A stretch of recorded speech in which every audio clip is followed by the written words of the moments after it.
Saudando Paula Sampaio. Tudo bem, Paula?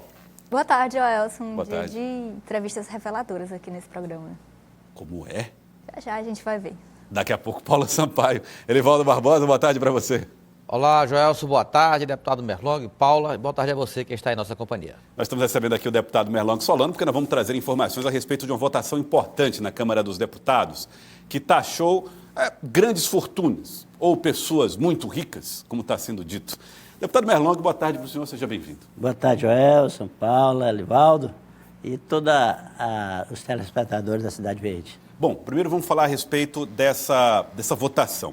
O que de fato foi decidido pela Câmara foi criar imposto novo para cobrar pessoas que recebem muito dinheiro. É mais ou menos isso? O que significam essas offshores e os fundos especiais?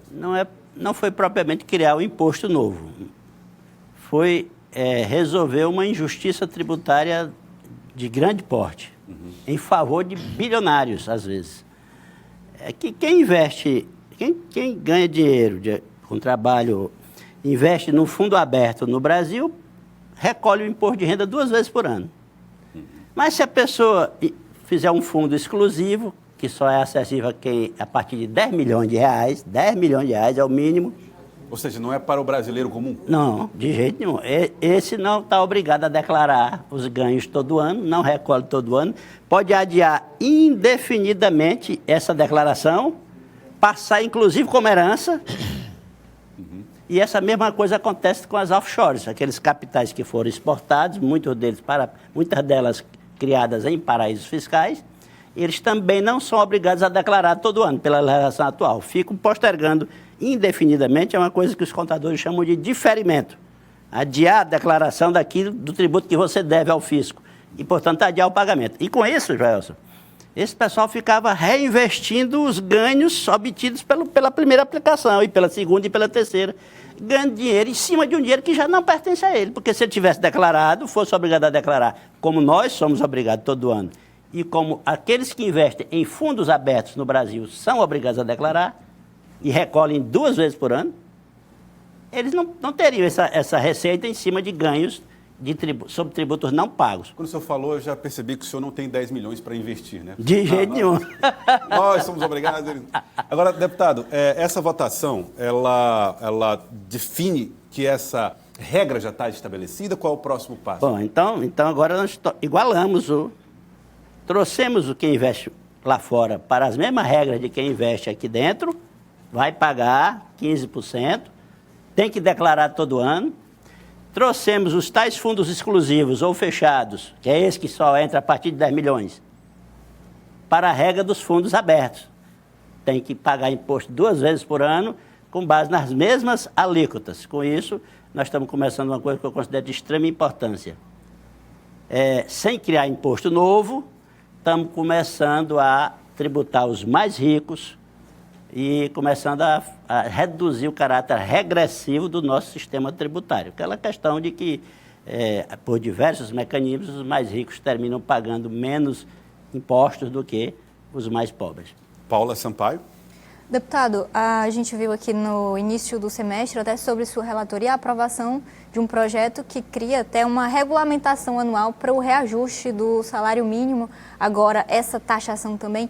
Existem outros projetos na Câmara tramitando, ou projetos do governo, até um diálogo entre parlamentares com o presidente Lula, demais projetos que tragam, de certa forma, essa justiça social que é cobrada por algumas bases aqui no país? Existem muitos outros projetos importantes e o caminho não será fácil. Você vê, essa questão da tributação das offshores já estava no meu relatório quando nós votamos a atualização do salário mínimo e a atualização do imposto de renda, assim como a política permanente de valorização do salário mínimo. Esses 3 itens ficaram no meu relatório e foram aprovados. O salário mínimo foi corrigido para 1.320, a partir do ano que vem subindo acima da inflação, e a tabela do imposto de renda foi corrigida. Mas no meu relatório também tinha as offshores, mas não houve condições de formar a maioria, foi preciso tirar, renegociar, abrandar. Por exemplo, o imposto que ia até 22,5%, agora só vai até 15%. O imposto sobre os ganhos do passado, até 31 de dezembro desse ano, que estava em 10%, baixou para 8%. porque não tem jeito, é preciso ter maioria para aprovar. Então, não é criar tributo novo, mas trazer para a mesma regra e continuar o esforço de resolver os outros problemas. Por exemplo, a taxação de lucros e dividendos. Já aprovamos na Câmara, mas o Senado não aprovou. A questão do direito de deduzir juros sobre capital próprio do imposto de renda da pessoa jurídica e da contribuição social sobre o lucro líquido. As grandes empresas, para diminuir o seu imposto de renda sobre pessoa jurídica, pegam uma parte do dinheiro, diz que é juros sobre capital próprio e distribui para os seus donos e seus acionistas. Aquilo ela pode abater, pela regra atual, ela pode abater do imposto de renda que a empresa deve. E estava no relatório para a gente ter votado ontem, mas fomos obrigados a tirar, senão não aprovaríamos todo o resto que aprovamos ontem. Então, enfrentar essa questão do juros sobre capital próprio, regulamentar o imposto sobre grandes fortunas, o imposto sobre herança, que no Brasil é menos da metade dos Estados Unidos e da Europa. Enfim, colocar efetivamente os mais ricos para pagar tributos, porque se todos nós pagarmos, Paula, todos poderemos pagar menos, cada um conforme a sua capacidade contributiva, naturalmente. Agora, deputado, a reforma tributária está na fase, eu diria até mais avançada do que historicamente ela já tramitou lá no Congresso Nacional. Já foi apresentado o relatório do relator Eduardo Braga no Senado, já ela retorna à Câmara com as mudanças que aconteceram lá no Senado. De que forma essa taxação das grandes fortunas ela poderá ser envolvida ou ser abrigada nesse novo arcabouço tributário brasileiro? Essa reforma tributária que nós votamos no primeiro semestre, importante, simplifica, tira esse monte de legislação, esse monte de tributo, coloca tudo no imposto sobre valor agregado, tanto os municipais quanto estadual e federal, isso aí já é importante. Entretanto, Elivaldo, essa primeira reforma que nós já votamos, que agora está no Senado e que vai votar, porque eles vão mudar algumas coisas, ela não mexe propriamente sobre a questão do caráter regressivo ou progressivo da estrutura tributária, porque ela é mais sobre o imposto sobre o consumo. Não é sobre a renda. Efetivamente, agora, mas aprovando-a, a gente já cria um ambiente que mostra para o Congresso e para a sociedade que somos capazes de formar maiorias sustentadas, estáveis na Câmara e no Senado, para aprovar mudanças importantes. Essa do consumo, inclusive, favorece muito o setor industrial, que o Brasil precisa voltar a se industrializar. E, daqui para frente, dá continuidade ao processo da reforma dos impostos que incidem sobre a renda e sobre o patrimônio. Essa que nós votamos ontem é um primeiro passo nesse sentido. Agora vamos ver o que é que o Senado vai dizer, porque aprovamos ontem com larga maioria, depois do acordo feito lá em torno da questão da Caixa Econômica, e agora ela vai para o Senado. Eu espero que não faça grandes alterações. Bom, deputado, gostaria de aproveitar a presença do senhor aqui para falar um pouco sobre política, mais especificamente sobre a federação que envolve o Partido dos Trabalhadores. A Paula Sampaio conversou hoje com Tereza Brito, do Partido Verde, que compõe essa federação, e ela falou a respeito do cenário atual e até da medida extrema que ela pode tomar em relação à sua própria posição por causa da federação PT e PV, Paula.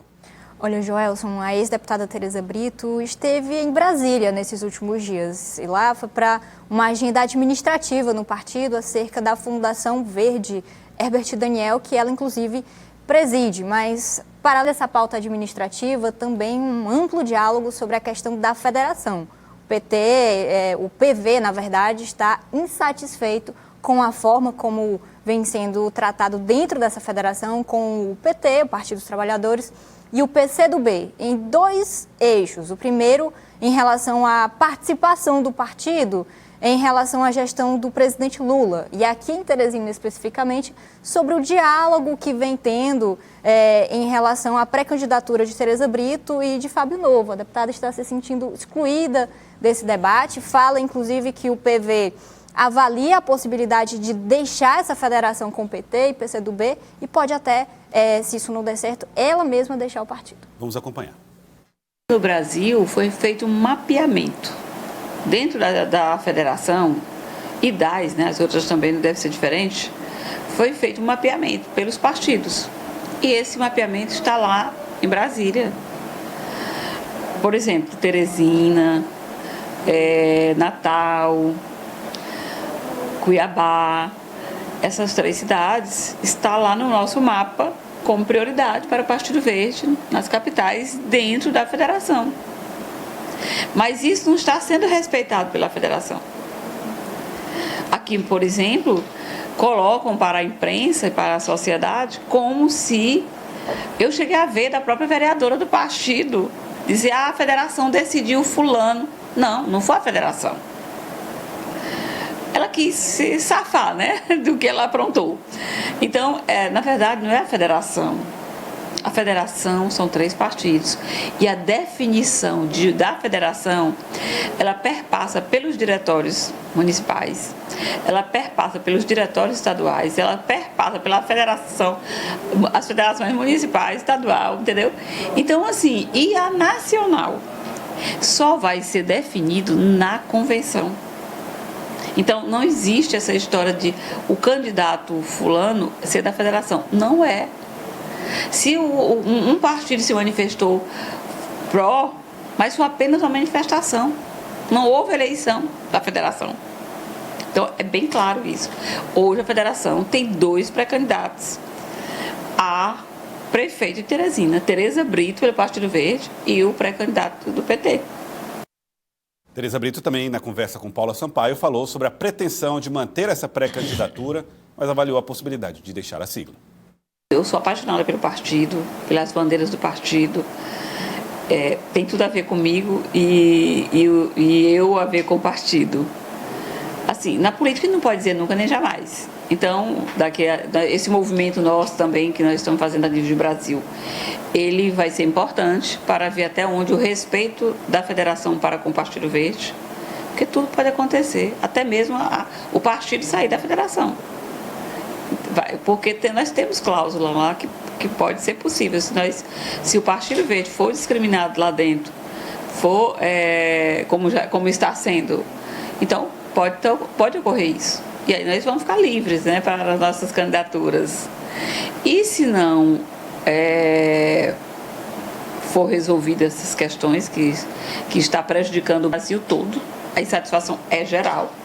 É geral a insatisfação com a federação devido ao tratamento que nós estamos tendo como partido. Nós não vamos a reboque, estou falando como vice-presidente nacional, com aval dos representantes. Nós não vamos a reboque de nenhum partido. O Partido Verde é pequeno, mas é um partido leve, é um partido que tem nome, é um partido que tem, como eu disse, planetário. Não é qualquer partido. Então, nós não vamos a reboque. E até abril tem muito tempo. Quem tem pressa, ou quem tem tempo não tem pressa, né?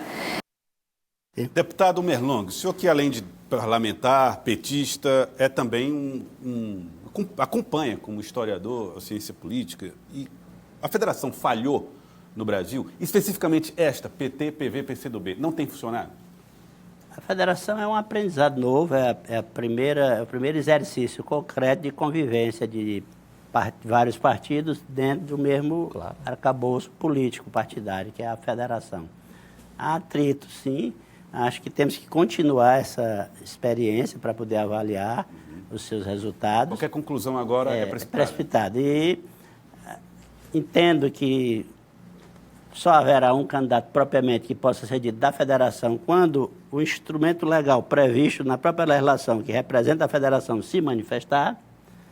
Isso está claro, nesses instrumentos, pelo seu porte, o PT tem maioria, mas isso não deve nos autorizar a tratorar ninguém. Entendo que é legítimo que todos os partidos da federação lancem os pré-candidatos, suas pré-candidatas, e na hora oportuna, mantendo o diálogo, como o Fábio Novo está mantendo aberto o diálogo com diversos outros partidos que não são da federação, inclusive, com certeza deverá também, e, no meu modo de ver já está fazendo isso, manter aberto o diálogo com os partidos que são da própria federação, como é o caso do PCdoB e do PV. Agora, na hora H vai ter uma decisão. Cada partido tem seu pré-candidato, sua pré-candidata, e num dado momento o fórum legítimo da federação, que está previsto, no âmbito do Estado e também no âmbito nacional, se houver recurso, tomar a decisão. Agora, deputado, além federação, tem esse problema, não é de hoje, esse problema aqui no estado do Piauí, especificamente em Teresina, envolvendo PT, PCdoB e PV. Agora, além federação, como o senhor tem acompanhado os passos do PT para construir um palanque competitivo aqui em Teresina, envolvendo já partidos de maior calibre, como o MDB, o PSD, ou seja, objetivando alianças com essas siglas já no primeiro turno? O senhor acha que essa é a estratégia mais consistente, os aliados governistas juntos, unidos, já no primeiro turno, ou o senhor admite um cenário de maior dispersão de candidaturas? Eu acho que o PT, Elivaldo, está trilhando um caminho inteligente politicamente nesse processo pré-eleitoral de Teresina. Percebendo a possibilidade concreta de disputar para valer, o partido lançou, diversas lideranças do partido se lançaram como pré-candidatas, conversaram com Teresina em diversos ambientes, em diversas oportunidades. A coisa foi se afunilando, hoje temos um único pré-candidato, o deputado Fábio Novo. Ao mesmo tempo em que isso acontecia internamente, o diálogo com outras forças políticas e outras forças sociais. Então a gente percebe que a coisa começou assim, de uma decisão individual de ser pré-candidato, foi se ampliando, agora já está para além dos limites do partido. De modo que eu não sou daqueles que acham que a gente tem que estar todo mundo necessariamente, obrigatoriamente, os da base do governo Rafael Fonteles, numa única pré-candidatura no primeiro turno, numa única candidatura. O que eu acho essencial é que tanto a pré-candidatura quanto as candidaturas, quando elas surgirem, sejam feitas dentro de um ambiente de discussão dos problemas de Teresina, de apresentação de propostas e de preservação da capacidade de diálogo. Poderemos ter um segundo turno e esse diálogo facilitará a junção lá na frente, para o caso de termos mais de um candidato da base do governo. Paula? E a aproximação, deputado, de membros do Progressistas e até, possivelmente, de membros do PSDB, como é que o senhor propriamente está vendo e o Partido dos Trabalhadores também? Eu como estou lá em Brasília, estou percebendo o que nós tivemos de fazer no âmbito federal para ter a governabilidade, no sentido de abrir espaços para figuras políticas que até dezembro do ano passado compunham, inclusive, o governo anterior, contra o qual o nosso embate é um embate profundo, é programático, é ideológico o nosso embate com o bolsonarismo, mas o governo Bolsonaro era mais amplo do que o bolsonarismo. Então, nós hoje compomos em âmbito nacional com figuras que compunham o governo Bolsonaro. Essa mesma coisa tem que acontecer em Teresina. O PT só tem 3 parlamentares na Câmara Municipal de Teresina. São 29. E o nosso melhor resultado até hoje foi esse, eleger 3 parlamentares em Teresina. É pouco. Que é muito pouco para um partido com a história, o tamanho e a importância do Partido dos Trabalhadores. Um partido que tem coragem e representatividade para levantar bandeiras importantes para a sociedade em todos os níveis, desde o nível municipal, passando pelo estadual até o nacional e até internacional. O PT discute tudo e se posiciona sobre tudo, ganhando pontos e às vezes também perdendo, dependendo do assunto e da forma como ele se posiciona. Então, diante desse quadro todo aí, eu acho importante que o partido esteja aberto aqui em Teresina, tal como está em Brasília, para dialogar com essas figuras que poderiam ser nossas adversárias de outra forma, se não houvesse o diálogo. Quero agradecer a presença do senhor, deputado Merlong Solano. Muito obrigado por ter vindo aqui ao Jornal do Piauí de hoje. Um abraço. Aqui de estúdio novo, Nova, mais bonito ainda. Muito Um abraço. Obrigado por ter vindo, deputado.